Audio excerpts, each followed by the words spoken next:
नमस्ते। खासमा देशमा चुनावको माहौल आइरहेछ होइन। म चाहिँ एउटा ताज्जुब चाहिँ के कुरामा लागेर आउँछ भन्दाखेरि आफू अनेक थरी गरेर चाहिँ होइन अनेक परिपन्थ गरेर विदेश जाने होइन, अस्ट्रेलिया जाने, अमेरिका जाने होइन, कोरिया जाने, जापान जाने, युरोप जाने, सबैतिर जाने, क्यानाडा जाने, सबैतिर जाने। अनि त्यसपछि सो कल्ड पार्टीको कार्यकर्ता भएर होइन आफू विदेशमा बस्ने, पैसा राम्रो कमाउने होइन, पैसा महिनाको 2.5 लाख 3 लाख 4 लाख कमाउने, आफ्नो परिवारलाई पठाउने, अनि यहाँ बसेर फेसबुकको भित्तामा लेख्ने कि होइन अरू बाँकी रहेका मान्छेलाई चाहिँ होइन तिमीहरूले भोट कि काङ्ग्रेसलाई हाल, एमालेलाई हाल, माओवादीलाई हाल होइन। मान्छेले कुन हिसाबले चाहिँ त्यो भन्न सक्छन् के भनेको म चाहिँ विदेशमा छु, मैले पैसा राम्रै कमाइरहेको छु, ठिकै छ। तिमीहरू नेपाल बस्ने मान्छेहरू चाहिँ त्यही काङ्ग्रेस एमाले माओवादीलाई नै भोट दिइराख होइन। 46 सालदेखि तिनीहरूलाई नै दिइराखेको हो, तिनीहरूलाई नै दिइराख। अनि तिमीहरू चाहिँ त्यहीँ बसिरह्यो, कुवामुनिको भ्याउदो जसरी कुवामै बसिरह्यो भनेर भन्न खोज्या कि के भन्न खोज्या। म त्यो एउटा कुरो सम्झेर चाहिँ ताज्जुबै लागेर आउँछ। अनि अर्का छन् फेरि हाम्रो नुवाकोटका चाहिँ आमा बुवा दाजुभाइ दिदीबहिनीहरू।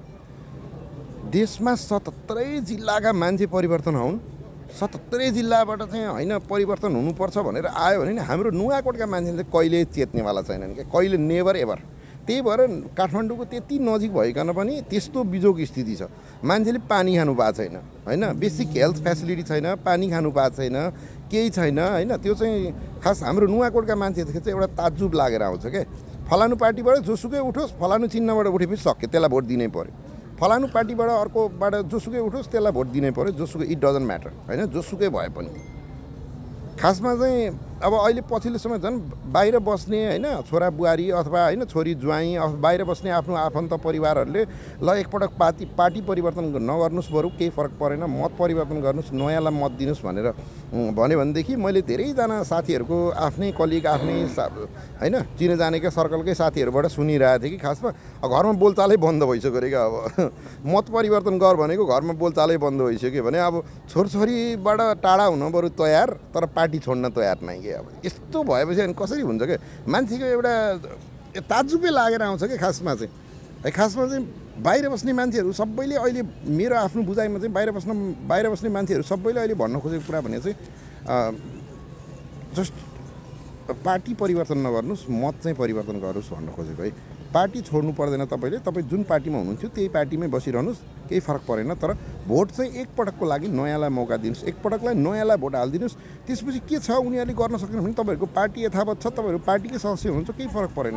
तर गोप्य मतदान हो, एकपटक चाहिँ पार्टी परिवर्तन नगर्नुहोस्, यो एकपटकलाई चाहिँ मत परिवर्तन हेरेर नयाँलाई चाहिँ भोट हालिदिनुहोस्, त्यति मात्रै हो। अब क्रिटिसिजम गर्न चाहनेले त क्रिटिसिजम त जे तरिकाबाट पनि गर्न मिल्यो होइन। अब त्यसलाई त केही भन्नु सकिएन, तर जे होस् एकपटकलाई मत परिवर्तन गरिदिनुहोस् होइन, पार्टी नछोड्नुहोस्, मत परिवर्तन गरिदिनुहोस्, एकपटकलाई नयाँलाई मौका दिनुहोस् भन्ने हो।